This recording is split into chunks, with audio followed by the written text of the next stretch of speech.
하신 여러분을 축복하고 환영하고 사랑합니다. 그리고 오늘 이제 명절을 앞두고 아마 고향을 또 가신 분도 있고 또 우리 교회를 또 부모님을 찾아서 고향으로 오신 분도 많지 않지만 있습니다. 우리 옆 사람과 인사하십시다. 오늘도 만나서 반갑습니다. 잘 오셨습니다. 그래 많이 받으세요. 오늘까지 해당됩니다. 새해 복 많이 받으세요.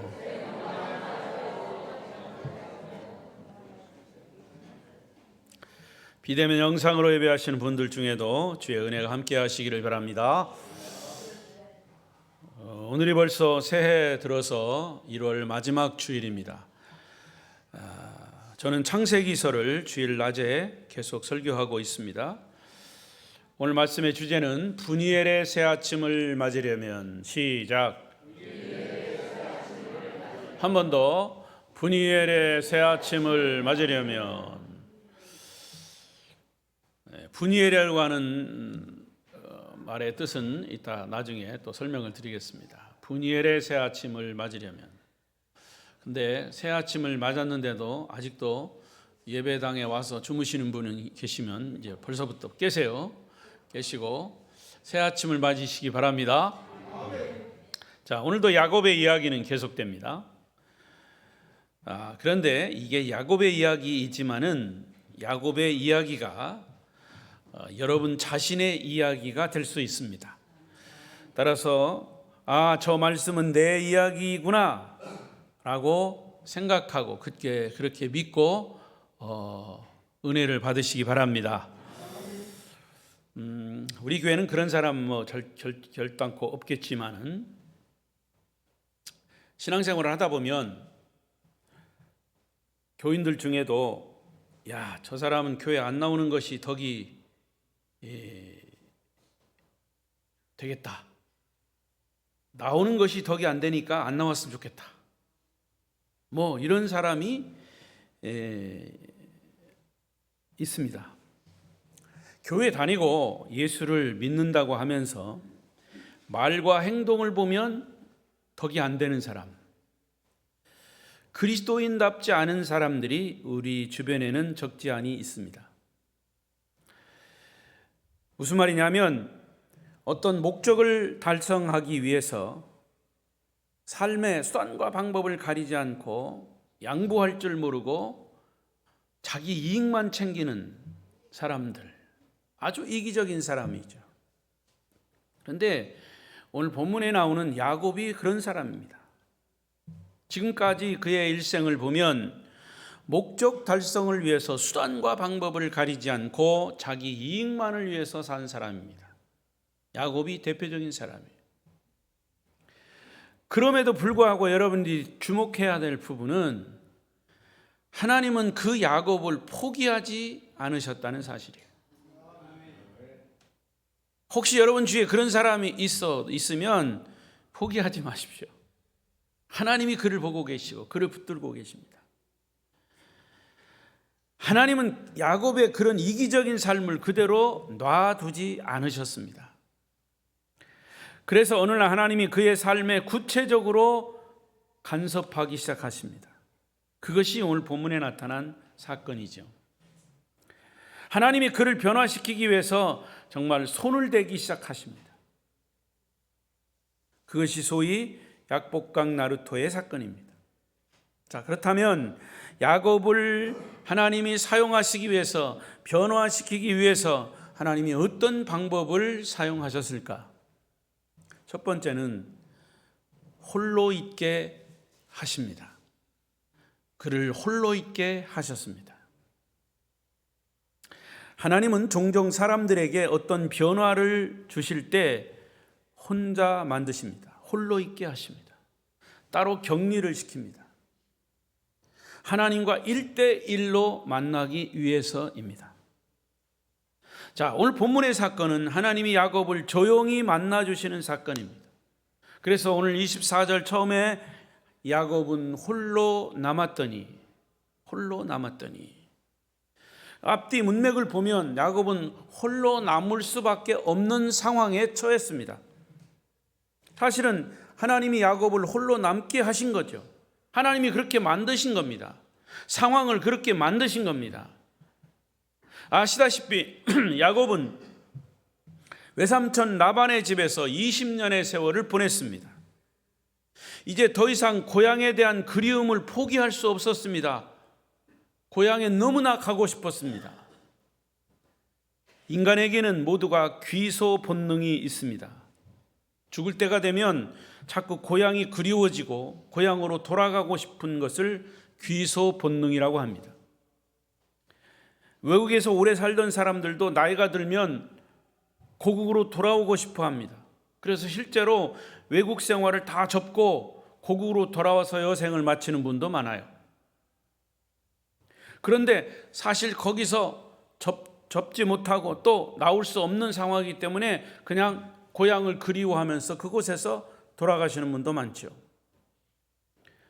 자, 그런데 이렇게 귀소 본능을 가지고 고향으로 돌아오고 싶었지만은 야곱은 자기 형이 걸렸습니다. 형 에서를 만날 일이 걱정입니다. 아직도 형은 복수의 칼을 갈고 자신에 대한 분노를 풀지 않고 있습니다. 그 형을 어떻게 만날 수 있겠습니까? 그렇다고 외삼촌 집에서 늙어 죽을 수도 없는 노릇입니다. 결국 야곱은 라반의 집을 떠나 고향으로 돌아오는 도중에 여러 가지 과정들이 있었지만은 가족들을 다 보내고 그동안 모은 재산 20여 년 동안 모은 재산도 먼저 보내고 에서가 겁이 나서 형이 겁이 나서 다 먼저 보냈습니다. 그러고 보니까 자기 혼자 약복강 나루터에 남았던 거죠. 그때 하나님은 야곱을 만나기로 작정하십니다. 인간에게는 홀로 있는 시간이 하나님을 만나기에 가장 적합한 시간입니다. 사람들이 그것을 못 깨달아서 그렇죠. 사람마다 다 다를 수 있습니다. 저는 제 카톡에 저 자신에게 묻는 글을 써놓았어요. 아무도 보는 이 없을 때 당신은 누구입니까? 아무도 보는 이 없을 때 당신은 누구입니까? 혼자 있을 때 자기가 어떤 일을 하거나 어떤 생각을 하느냐가 그 사람의 본래의 모습이에요. 사람은 많은 군중들 속에 들어가면 이 군중이라고 하는 무리 속에 파묻혀 버려요. 그래서 진정한 자기를 드러내지 않으려고 합니다. 어떤 사람들은 교회를 찾아도 사람이 많은 큰 교회를 찾아요. 왜냐? 신앙생활을 하긴 해야겠고 다른 사람들의 간섭은 받기 싫고 그래서 큰 교회 가서 자기를 드러내지 않고 조용히 숨어서 신앙생활을 하려는 심리가 사람들 마음속에 있습니다. 하지만 군중 속에 파묻혀 있으면 자기 자신을 올바로 볼 수가 없어요. 야곱도 홀로 있는 것이 견딜 수 없었을 겁니다. 혼자 있는 것은 어쩌면 굉장히 두려운 일이에요. 결코 쉬운 일이 아닙니다. 그래서 사람들이 홀로 있지를 못합니다. 목사님, 나는 집에서 매일 혼자 있는데요. 혼자 그 사람이 뭐 하나 보세요. 집에 가서도 계속 텔레비와 더불어 사는 사람이에요. 혼자 있어도 텔레비와 더불어 사는 거예요. 우리 젊은 사람들, 학생들, 청년들 홀로 골방에 있는 것 같지만 혼자 있는 게 아니에요. 휴대폰 끼고 있죠. 귀에 이어폰 끼고 사죠. 컴퓨터 게임과 함께 있으면 아주 재밌게 혼자 놉니다. 사실 홀로 있으면 진짜 자신과 만날 수가 있습니다. 자기 자신과 대면하는 것은 매우 두려운 일일 수 있어요. 하지만 여러분 기억하십시오. 사람은 자기 자신을 대면하지 않으면 어떤 변화도 일어나지 않습니다. 가장 깊은 내면 속에 있는 자신을 만날 때 비로소 인간은 변화가 일어나는 것이에요. 여러분은 언제 여러분 자신을 스스로를 만나셨습니까? 여러분의 진정한 자아는 평안하십니까? 선뜻 대답을 못하는 사람은 야곱과 같은 사람이에요. 그럼에도 불구하고 저는 나 스스로를 보면 안녕하지 못합니다. 요즘 내가 너무나 방황하고 있습니다. 제 마음을 나도 모르겠습니다. 내 삶이 너무 힘듭니다. 이렇게 대답하는 사람은 그래도 괜찮은 사람이에요. 치료에 희망이 있는 사람이에요. 왜냐하면 지금 자기 자신을 보고 있다는 증거이기 때문이죠. 그렇게 스스로 고백하기가 참 어렵습니다. 자기를 대면하는 것이 그렇게 쉬운 일이 아니고 어려운 일이에요. 야곱이 홀로 있지 않으면 변화될 수 없다고 판단하신 하나님은 그를 홀로 있게 만드신 겁니다. 그리고 그를 가까이 다가가셨습니다. 사람은 홀로 있을 때 자기 자신에게 정직하게 됩니다. 다른 사람과 함께 있을 때는 떠들고 웃고 소리 지르고 춤추고 난리를 치는 것을 어찌 보면 자기를 숨기기 위한 행위입니다. 그러나 혼자 있으면 다른 사람을 의식할 필요가 없기 때문에 정직할 수 있어요. 홀로 있을 때 하나님 앞에서 자기 자신만 보면 됩니다. 그래서 인간이 변화될 수 있는 가장 적절한 시간은 언제냐? 혼자 있을 때예요. 그리고 홀로 있을 줄 아는 사람이 성숙한 사람입니다.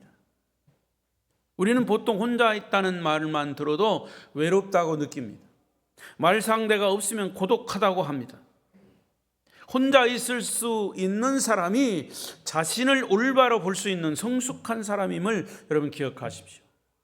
예수님은 아무리 바쁘셔도 홀로 한적한 곳을 자주 찾으셨습니다. 이유는 하나님과 대면하기 위해서. 아무도 의식할 필요가 없는 곳에서 하나님만 바라보고 하나님과 대화하고 당신의 내면을 바라보는 일을 자주 하셨습니다. 거기서 바로 quiet time, 조용한 시간, QT라고 하는 단어가 나온 겁니다. 그리스도인들에게는 조용한 시간이 필요합니다.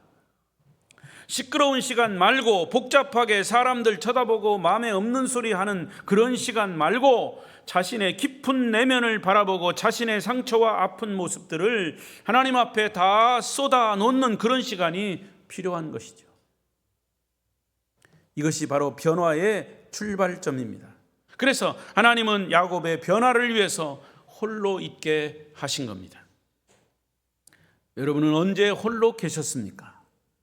스스로를 진단해 보십시오.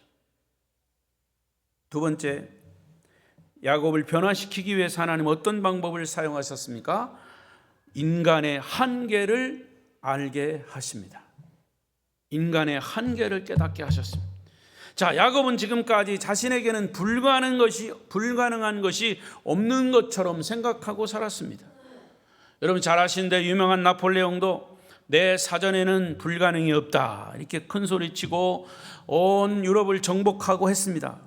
그런데 그가 전쟁에 패하고 유배되어서 51세 젊은 나이에 위암으로 사망했습니다. 나폴레옹의 마지막에. 야곱도 그랬습니다. 쌍둥이지만 둘째로 태어났습니다. 장자로 태어나지 못한 것이 늘 불만이었어. 그래서 1등을 하기 위해서 호시탐탐 형의 자리를 노리고 살았습니다. 결국에는 형의 자리를 빼앗는 데 성공했어요. 아버지 유산, 형에게 돌아갈 유산마저 형인 것처럼 연극해서 아버지를 속이고 축복권까지 빼앗았습니다. 그야말로 야곱은 물불을 안 가리고 사는 그런 사람이었습니다.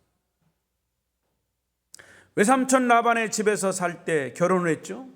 그때는 근친 결혼이 성립될 때 외삼촌의 딸 라헬, 너무너무 사랑한 나머지 그를 아내로 맞이하기 위해서 7년에 7년을 더해서 14년 동안 종처럼 일해서 라헬을 자기 아내로 만들었습니다.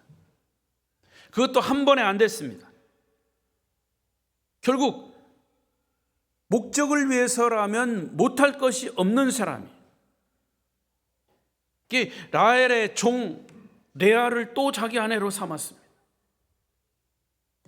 그런데 여러분, 나에게는 불가능은 없다는 그런 사고, 한 번 목적을 세우면 반드시 이루고 말겠다는 성취지향적인 사고가 오히려 야곱에게 화를 불러왔습니다. 이런 생각들 때문에 야곱은 목적을 위해서라면 수단과 방법을 가리지 않게 된 것입니다. 제가 설교 때마다 강조하는 게 있지 않습니까? 기독교 신앙은 목적을 위해서 수단과 방법을 가려야 한다고 말이에요. 목적을 위해서 어떤 방법을 써야 하는지 신중하게 찾아가는 것이 기독교 윤리예요. 좋은 목적이 있으면 좋은 수단과 방법을 찾아야 합니다. 돈을 벌기 위해서 수단과 방법을 가리지 않고 사기치고 도둑질한다면 그것은 올바른 방법이 아니고 올바른 수단이 아니에요. 돈 버는 방법과 수단은 정직하고 올바른 방법이어야 합니다. 그런데 야곱은 그렇지 않았습니다. 목적을 위해서 수단과 방법을 가리지 않고 라헬도 아내로 삼았고 라헬의 몸종 레아도 아내로 삼았고 형님의 장자권 축복권 다 빼앗았습니다. 인생 삶을 욕심으로 가득 차게 아주 너덜너덜하게 치사하게 살았던 사람이 야곱이에요. 야곱의 그런 자신만만한 삶의 모습을 하나님이 보고 계십니다. 하나님이 보고 계십니다. 그러나 야곱에게 있는 그런 자기 이기심이 꺾이지 않는 한 절대로 변화하지 않습니다. 그래서 하나님은 야곱을 만지기 시작하신 겁니다. 세상 말로 하나님은 야곱과 한판 붙으신 겁니다. 오늘 본문에 보면 어떤 사람이 야곱에게 싸움을 걸었다 그랬어요. 우리는 이 부분을 야곱이 너무나 축복을 받고 싶어서 철야 기도를 하고 하나님 앞에 때를 서서 마침내 축복을 받아냈다 이렇게 해석을 합니다만은 사실은 그게 아니에요. 이 장면은 야곱이 시작한 싸움이 아닙니다. 상대방이 걸어온 싸움이에요. 24절 다시 보겠습니다. 24절 시작. 야곱은 홀로 남았더니 어떤 사람이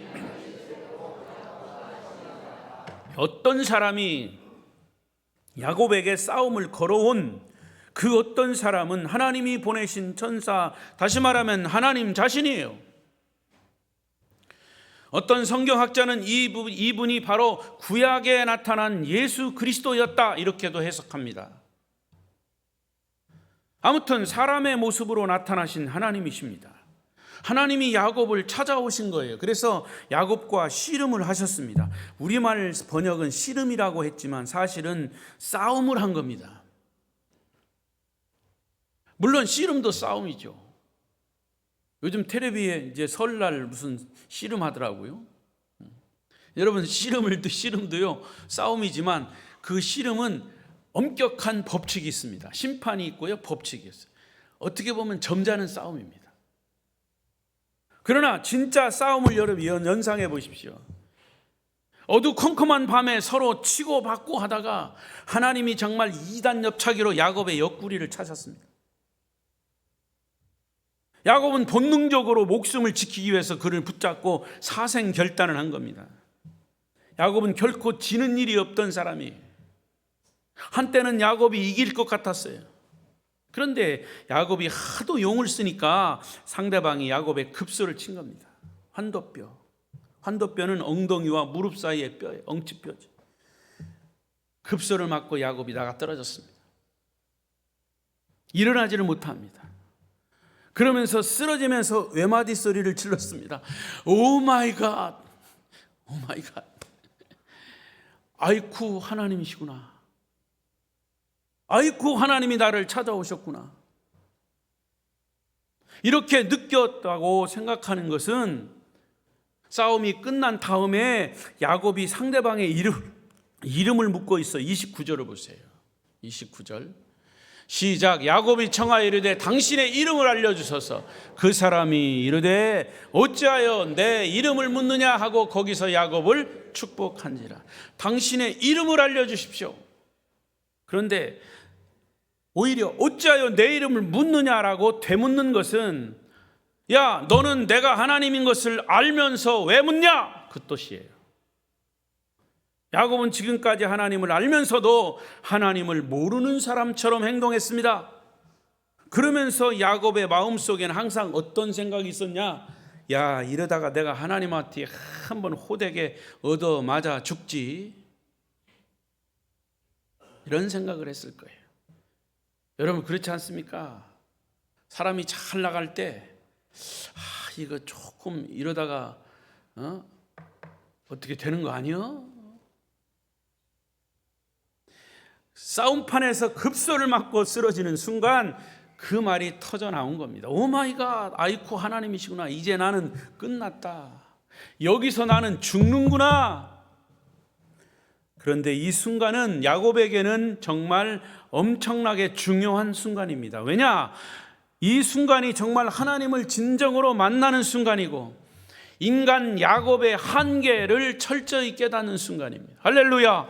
여러분, 우리 인간은 죄로 찌든 존재이기 때문에 하나님을 만나려면 나 자신이 야곱처럼 바싹 깨지지 않으면, 야곱처럼 자신에게 철저히 절망하지 않으면, 우리 인간의 한계를 철저히 깨닫지 않으면 하나님을 믿지 않아요. 하나님을 만날 수가 없어요. 우리가 참된 믿음을 가지려면 역설적으로 나 자신 스스로에 대한 철저한 절망이 필요합니다. 우리 자신이 십자가에 못 박아 죽지 않고서는 주님을 만날 수가 없어요. 인간이 얼마나 자존심이 센데요. 부부싸움을 해도 뭐 때문에 싸워요? 자존심 때문에 싸우는 거야. 제가 날마다 그러잖아요. 그 개도 안 물어갈 자존심 가지고 싸우는 거예요. 하나님 앞에도 그런 겁니다. 그래서 나 자신이 철저하게 깨지는 경험이 없이 하나님이, 남의 하나님은 될지언정, 저 목사님의 하나님은 될지언정, 저 장로님의 하나님이 될지언정 나의 하나님이 되지 못함을 우리가 알아야 합니다. 중요한 건 나의 하나님이어야 합니다. 하나님을 내가 만나야 합니다. 지금 야곱은 그 경험을 하고 있는 거예요. 야곱의 진정한 변화의 새 아침을 위해서 하나님이 야곱으로 하여금 인간의 한계를 깨닫게 하십니다. 여러분, 하나님 앞에 여러분 자신의 한계를 철저히 깨달으시기를 바랍니다. 여러분 자신에 대해서 철저하게 절망해야 됩니다. 그래야 하나님 만날 수가 있어요. 마지막 세 번째로 야곱을 변화시키기 위해서 하나님 사용하신 방법은 하나님만 온전히 믿게 하십니다. 따라하십시다. 하나님만 온전히 믿자. 우리 인간은 자신에 대한 철저한 절망이 필요합니다. 하지만 절망만 하면 결국 망하는 거예요. 절망이 뭡니까? 절대 망하는 거죠. 나 자신에 대해서 절망. 그래, 절망만 하면 안 되고 그 다음 단계가 필요해요. 그 다음 단계는 하나님을 찾아야 돼. 오 마이 갓, 아이고 하나님. 우리 인간은 하나님이 절대적으로 필요하다는 사실을 깨달아야 합니다. 더 이상 자신이 믿음의 대상이 아니라 하나님이 믿음의 대상이 돼야 합니다. 급소를 맞고 쓰러진 야곱의 반응 보십시오. 26절입니다. 시작. 그가 이르되 날이 세려하니 나로 가게 하라. 야곱이 이르되 당신이 내게 축복하지 아니하면 가게 하지 아니하겠나이다. 보통 여기서 야곱이 하나님께 축복을 빌었다고 하는데 무슨 축복을 빌었어요? 지금 누군가가 야곱에 환덮여 급소를 쳤습니다. 달리 보면 야곱이 지금 야곱의 생명을 노린 거예요. 그리고 야곱은 자기 생명을 지키기 위해서 결사적으로 그 사람을 붙들고 있습니다. 근데 이게 무슨 축복을 빌은 거예요? 아니에요. 이게 무슨 뜻이냐면 하나님, 이제 나는 당신의 도움이 없이는 살 수가 없습니다. 하나님의 은혜 없이는, 하나님의 사랑 없이는 나는 도저히 살 수가 없습니다. 하나님만 믿겠습니다. 하나님이 나에게는 절대로 필요합니다. 아멘. 이렇게 고백한 거예요. 야곱이 이런 고백을 하기까지 결코 쉬운 생애를 살지 못하고 고난의 삶을 살아왔던 거죠. 하지만 하나님을 철저하게 온전히 신뢰하는 순간 온전히 하나님을 믿겠다고 결단을 하는 것이죠. 야곱에게는 어떤 순간보다도 이 시간은 아주 중요한 야곱의 인생의 터닝 포인트, 전환점이 되는 순간입니다. 그때 하나님 다시 야곱에게 질문하십니다. 27절 시작. 그 사람이 그에게 이르되 내 이름이 무엇이냐? 야곱이니이다. 하나님은 야곱의 이름을 다시 물어요. 질문하시는 분이 하나님이신 것을 어떻게 알 수가 있어요? 30절 보세요. 시작. 그러므로 야곱이 그곳 이름을 브니엘이라 하였으니 그가 이르기를 내가 하나님과 대면하여 보았으나 내 생명이 보존되었다. 상대방이 이름을 알려주지 않았지만 야곱은 그분이 하나님이신 것을 비로소 알았어요. 그래서 그 땅의 이름을 뭐라고 했다고요? 브니엘이라. 브니엘은 하나님의 얼굴이라 그런 뜻이에요. 하나님의 얼굴을 보았다. 그래서 브니엘이라고 그 땅의 이름을 정합니다. 그리고 그의 생명이 환도뼈가 부러졌지만 보존되었다는 거죠. 죽지 않고. 여러분, 구약시대에는 하나님은 영이시기 때문에 하나님을 볼 수가 없어요. 하지만 하나님을 만날 수는 있어요. 구름으로, 어떤 기운으로, 어떤 느낌으로, 보이지 않는 하나님의 음성으로. 모세 같은 경우는 불꽃 가운데서 하나님의 음성을, 하나님을 만나잖아요. 그러나 죄인인 인간이 거룩하신 하나님을 직접 만날 수가 없어요. 그래서 대제사장들이 대신 하나님을 만나러 간 거예요. 죄인인 인간이 거룩하신 하나님을 만나는 순간 자칫 그 자리에서 즉사할 수 있어요. 왜? 죄 때문에. 하지만 야곱은 하나님과 싸움에서 이겼고 뿐만 아니라 하나님이 그의 이름까지 바꿔주셨습니다. 그리고 생명을 살려주셨습니다. 엄밀하게 말하면 하나님이 야곱의 이름을 몰라서 물으셨겠습니까? 아닙니다. 물으신 이유가 있어요. 지금까지 야곱은 자기 이름처럼 살았어요. 야곱의 이름의 뜻이 뭐다? 빼앗는다, 움켜쥐다, 도둑질하다, 뭐 그런 뜻이에요. 이름처럼 살았어요. 형 것을 빼앗고 외삼촌 것을 빼앗고. 그런데 하나님은 야곱의 이름을 바꿔주셨죠. 내 이름이 무엇이냐? 야곱입니다. 그러면 이제부터는 내 이름을 야곱이 아니라 이스라엘이라 하라. 이스라엘의 뜻은 뭐라고요? 하나님과 싸워서 이겼다, 그런 뜻이에요. 이 말을 직역하면 하나님이 다스린다, 그런 뜻이에요. 야곱아, 지금까지는 내 이름처럼 남의 것을 빼앗는 인생을 살았다는 것을 깨달았다면 이제부터 너의 삶은 내가 직접 다스릴 거야. 내 말을 꼭 믿고 따르라. 할렐루야. 히브리의 원어에 보면 야곱이라고 하는 뜻은 굽히다, 그런 뜻이에요. 팔을 굽히다. 굽히다는 의미에는 나밖에 모른다는 거예요. 계속 굽혀. 끌어들이는 거예요. 이스라엘이라는 이름의 히브리의 뜻은 펴다, 그런 뜻이. 펴고 남을 주다, 나누어 주다. 하나님 그렇게 바꾸신 거예요. 말씀을 맺겠습니다. 사랑하는 성도 여러분, 신앙은 뭐라? 생활이다. 신앙은 생활인 거예요. 우리가 신앙생활 하잖아요. 믿음은, 신앙은 생활인 것입니다. 무슨 생활입니까? 하나님을 온전히 믿고 신뢰하며 주의 말씀대로 순종하며 사는 생활이 신앙생활입니다. 그때 우리 인생 삶을 주님이 다스려 주시는 복된 삶이 될 것입니다. 그리고 야곱의 삶을 이제 새롭게 다스려 주시겠다라고 하는 그 증거를 보여주셨어요. 31절이죠. 31절 시작. 그가 브니엘을 지날 때에 해가 돋았고 그의 허벅다리로 말미암아 절었더라. 야곱이 밤을 보내고 새 날을 맞이했을 때 브니엘을 지날 때 해가 돋았다.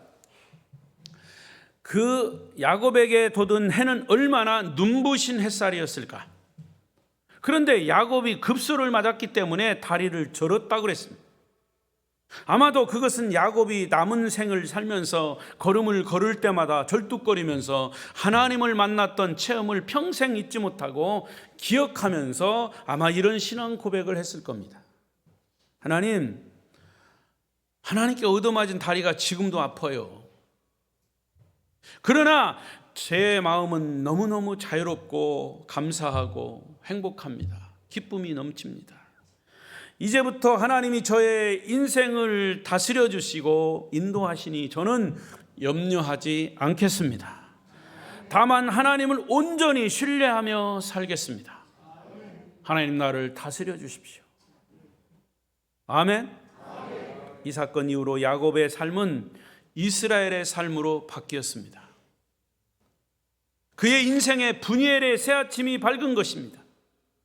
하나님의 얼굴을 베없는 인생으로, 그리고 하나님이 다스리는 인생 삶으로 바뀐 것이죠.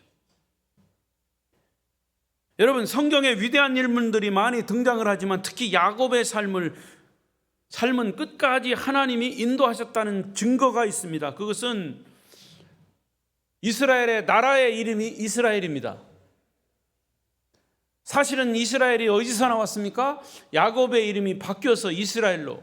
그런데 그 이스라엘 이름을 나라의 이름으로 만드셨어요.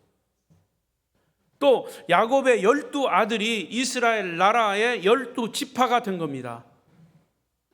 야곱의 12아들이 한 나라를 형성하는 국민의 형성 구조가 된 거예요. 결국 이스라엘 나라가 만들어진 겁니다. 누구 때문입니까? 야곱 때문입니다. 여러분의 인생의 주인은 누구십니까? 아직도 내가 내 인생 삶의 주인인 양 내 마음대로 삶을 살지는 않습니까? 자기 인생 붙들고 몸부림치는 그런 삶을 이제는 내려놓으시고 힘을 빼십시오. 내가 내 인생의 주인이면 내가 내 인생을 책임져야 합니다. 그러나 내 인생의 삶의 주인이 하나님이시면 내 인생의 삶은 하나님이 책임지십니다. 아멘. 그래서 힘을 빼라는 거예요. 자신에 대해서 절망하는 은혜를 경험해 보십시오. 하나님 앞에서 내 자신을 내려놓으십시오. 그러면 그때부터 여러분의 인생 삶에 분이엘의 새아침이 밝아오게 될 것입니다. 하나님을 대면하는 은혜와 하나님이 다스리시는 여러분의 삶이 되시기를 축복합니다. 축복합니다. 기도하십시다. 통성으로 기도하겠습니다.